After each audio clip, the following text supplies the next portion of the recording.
Courtney Cronin, David Dennis Jr., Frank Isola, Bill Barnwell. Today, the Eagles flex. Go Eagles! And squish the fish. Ravens roll the Lions. This was a stunner. And the two greatest words in sports, Game 7 tonight. Let's go! Game 7 tonight. That was Taylor Swift. No, Fred. Push. Yeah, that would apply maybe from the Eagles.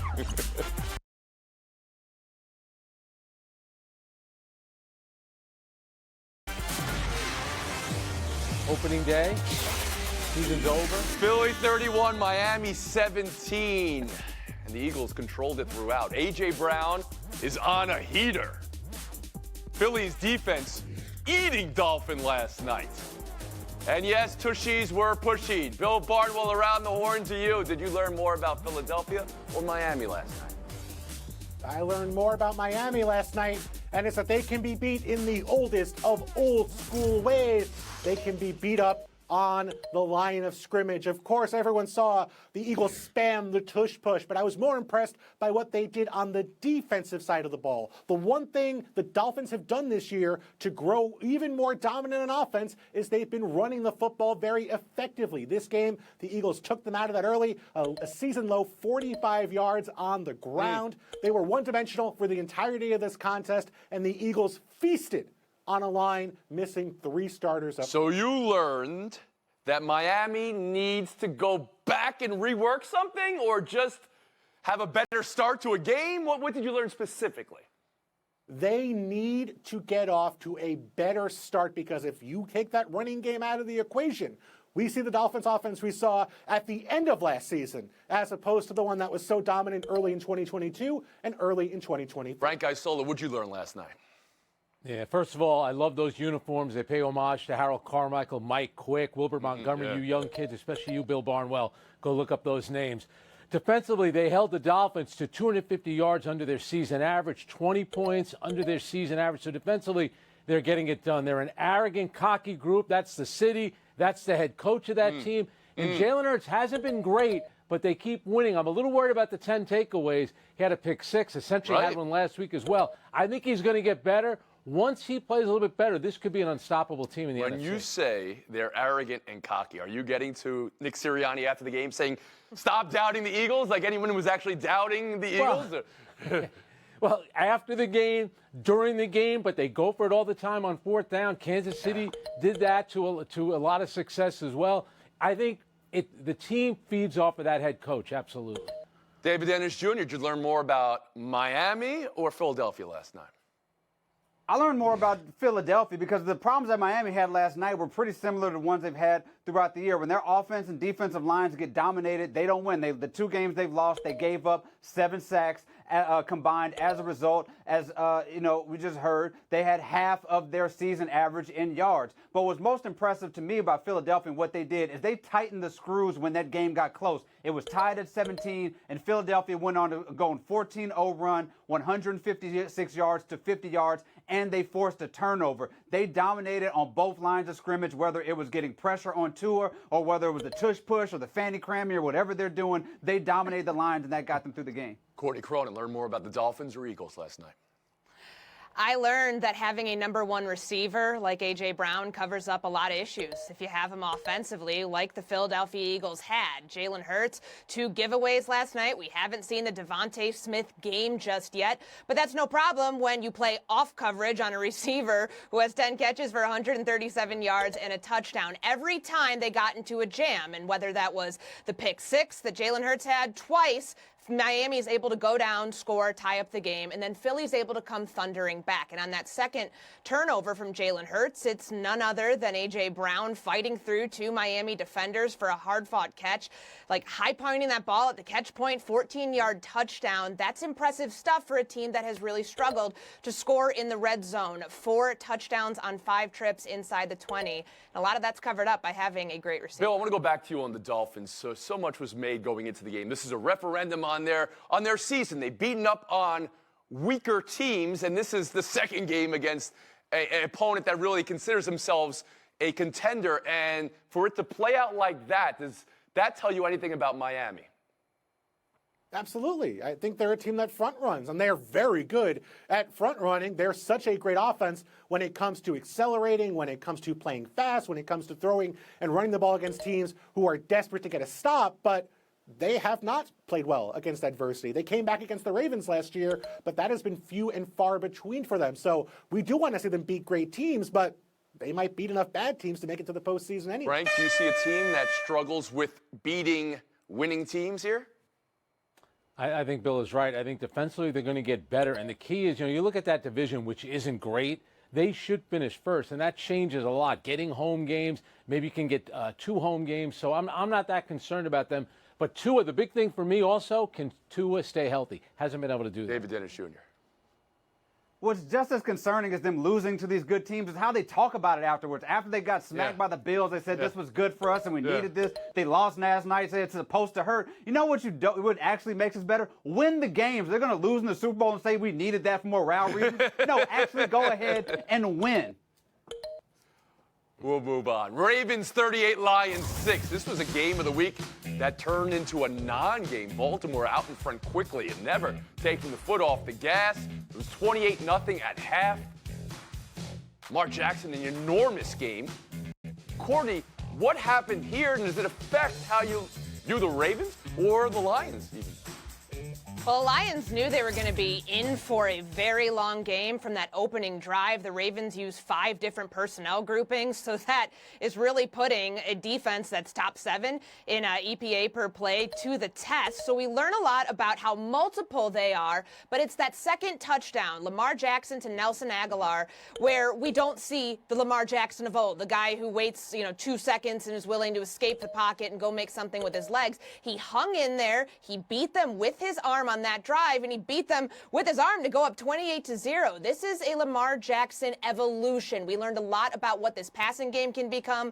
He targeted 9 different pass catchers yesterday. No one had more than 80 yards, but he's able to spread the ball around to a group of skill players that, frankly, he just hasn't had at any point of his career. So it's a big step ahead for this Ravens offense against a better defense. So you call that a Lamar Jackson evolution. Does anybody know how long he had the ball in his hand before he threw that pass to Aguilar for a touchdown? Anyone have the stopwatch? 9.8. 9 seconds. Yes. That's right, Frank. And Bill. This is about Lamar Jackson reasserting his MVP dominance and letting you know that he is him. That Detroit Lions defense got demolished by one guy. Even when they put pressure on him, he was 8 for 11, 246 yards when he was under pressure. At passes of more than 10 yards, it was a perfect passer rating. Lamar Jackson dominated this team. And then on defensive end, this team leads the league in sacks. This was their coming out party. And I'm going to borrow from Kevin Clark here since he's not here and do this. The Baltimore Ravens are the best team in the AFC. And you know what? I'm going to be proven right on Sunday because they play the Cardinals. Don't do this. They play the Cardinals. What can go wrong, baby? Frank Isola. We spent weeks talking about how Detroit is a team you can fear, a team you can trust, a team you can believe in. This was the first time we didn't see them this season look like that. Yeah, and it's going to happen. Let's remember one thing as well. There's one great team right now in the NFL, and they're in Kansas City until proven otherwise. If you look at the Baltimore Ravens, and I heard this from a little birdie up in Boston talking about their defense, and it's so true. When they won Super Bowls with Trent Dilfer and Joe Flacco, good quarterbacks, nothing great. If Lamar Jackson is going to throw like that and be that efficient and not turn the ball over, they'll be that much tougher to beat. Let's remember, they got in the red zone against Tennessee, 5 field goals. What did they do yesterday? He's throwing 3 touchdown passes. He's running for another, much more efficient. It's about being sharp, cutting down the turnovers, and that team will be a tough one to knock out. That's 3 panelists, understandably in love with Baltimore. Bill, can you at least start with the Lions and what we saw and what happened to this team? We saw them put in the position they don't want to play from, which is playing from behind. Jared Goff's better as a play-action quarterback. I mentioned this last week on this very program while Kevin Clark was hyping up the Lions for some inexplicable reason. David Dennis is out here. Well, it's not inexplicable. They had one loss, and that was only in overtime. Okay. Yeah. You know what happens when Kevin Clark hypes up teams on this show. They fall into disastrous fashion immediately afterwards. But I'm going to give credit to the Ravens defense in this game, which shut down Jared Goff, shut down that Lions offense. This is a defense that is number 1 in the NFL in points per possession allowed. It's been more consistent this year than this Ravens offense, which we've seen had games where they fumble the ball away, where they're sloppy, where they drop a ton of passes. This Ravens defense is allowing 0.1 yards per dropback when they get pressure on the opposing quarterback. They're erasing offenses just like they erased Jared Goff on this Lions offense on Sunday. Courtney Cronin, back to you. On that stat that Bill Barnwell just gave, 0.1 yards when pressuring the quarterback? How is that even possible? I don't know. I mean, that's certainly one that you'd keep an eye on, but I've got an even better stat for you here when we talk about we'll be the judge of that, Ravens please. offense. Yes. Stat off.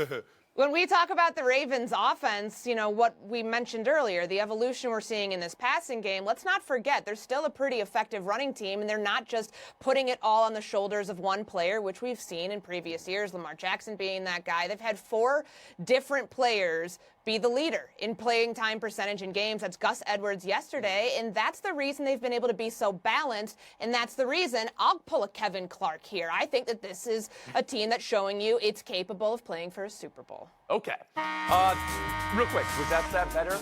That they had 4 different running backs than Bill's stat? That they've allowed 0.1 yards per play? All right, they're taking a break right here. Buy or sell on the other side.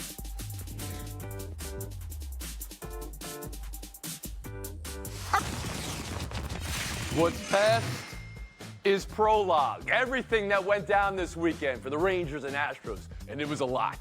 The heat in this series is equatorial. It all sets up tonight's Game 7. Winner takes all and goes to the World Series. Those are the stakes. Frank, how do you think the momentum swings affect tonight? Who would you rather be starting, Scherzer or Javier? Who would you rather be managing here, Bochy or Baker? And how will this game be won? Tell you what, these last 2 games have been terrific. The one thing about Max Scherzer, 4 of his last 5 postseason starts has not gotten out of the 5th inning, but I think it was smart to pitch him in Game 3.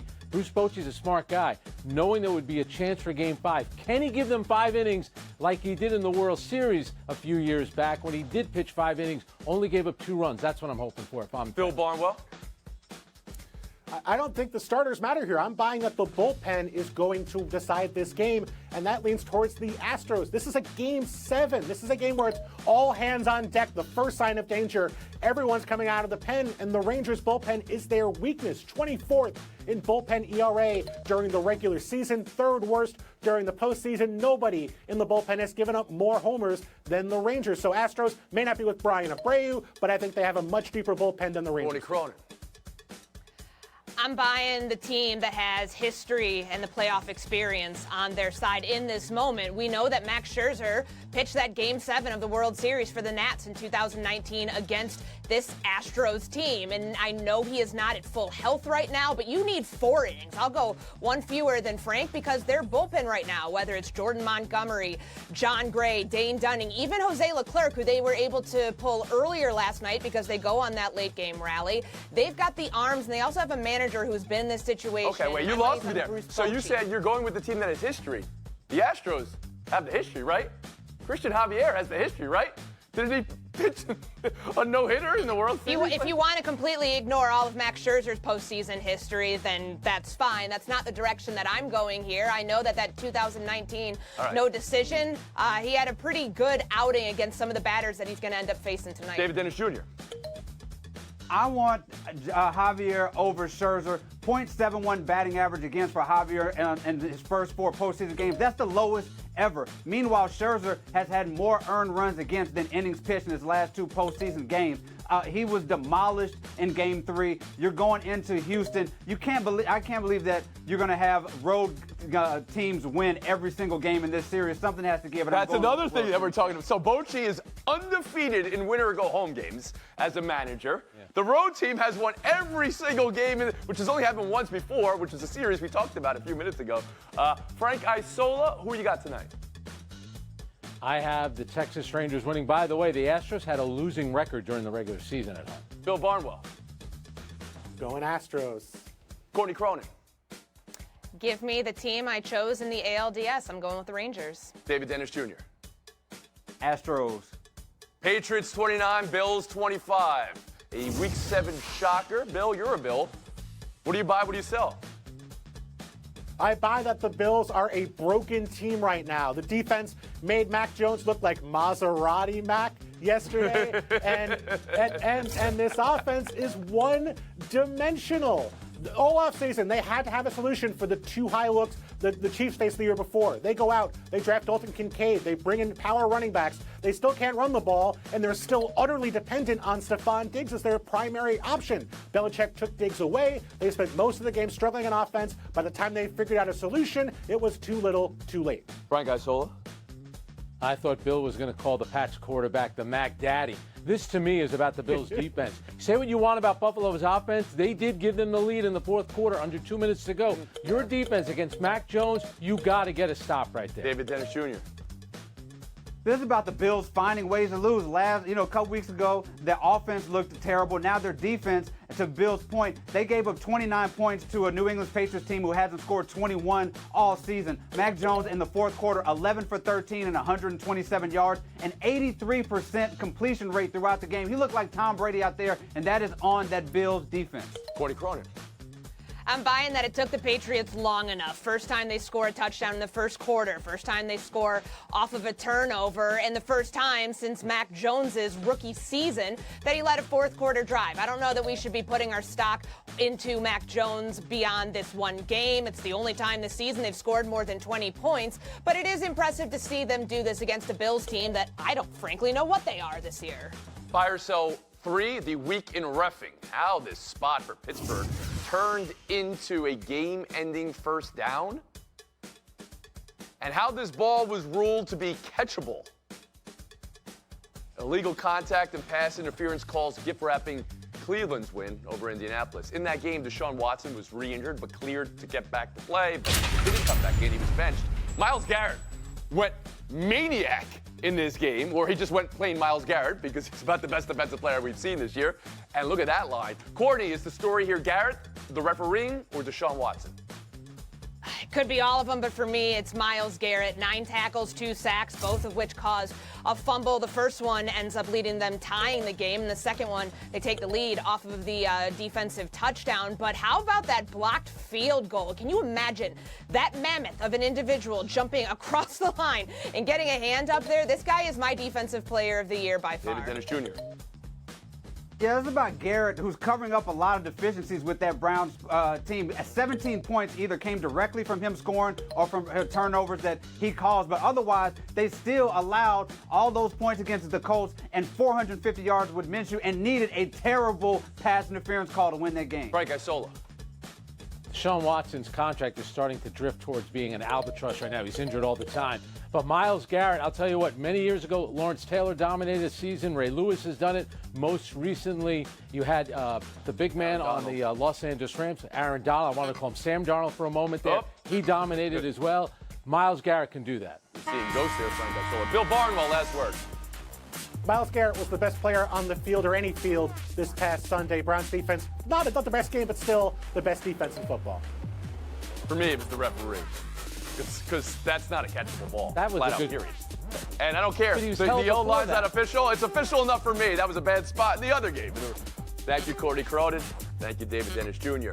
Frank Isola, Bill Barnwell. Showdown next.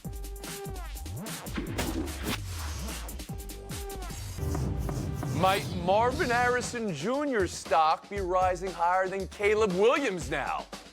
Weekend in college, Ohio State's statement win, shutting down Penn State's offense. Another USC loss, Caleb Williams flummoxed. And just another highlight from this college weekend. I went off their refereeing in the NFL before. The college, look at Iowa's punt return here. This was a touchdown called back because they said he made a fair catch signal when he was pointing at teammates to get away from the loose ball. That's how the Hawkeyes lost to the Gophers. Frank, what's the headline from the college weekend? Yeah, bad call and an equally bad game. But Caleb Williams probably not going to win the Heisman, and Utah for the second straight year probably ended USC's championship hopes. Bill? It's Marvin Harrison and what he did in that game against Penn State. He was always open. Penn State went 0 for their first 15 third downs with no receivers. Yes, yeah, the Penn State offense is rough. Marvin had nothing to do with that specifically James because Franklin, 0-10. we'll split against the outside point. opponents on the road. Showdown 2, Jonathan Allen of Washington. Does it get frustrating when Yes, it does. I'm tired of tired of this bull. Been 7 years of the same. Tired of it. Bill, that type of rip job on your team, is that warranted after a 14-7 loss?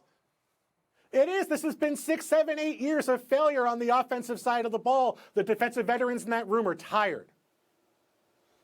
The guy's been there 7 years. There have been 2 name changes. There's been so many losses. Now there's been new ownership. Come on, give him a break. He's allowed to talk like that in that moment. Frank Isola, 30 seconds of FaceTime. Wow. Jeff Traylor, the head coach of the University of Texas at San Antonio, instead of saying win one for the Gipper, decided to put a rat trap in everyone's locker with a piece of cheese in it. The cheese symbolically saying don't allow success to go to your head. Well, guess what? One of the players put that trap on his podium. He accidentally put his finger on it, and the head coach got his pinky stuck. Ouch. And the cheese stands alone. Yeah, we'll see you tomorrow.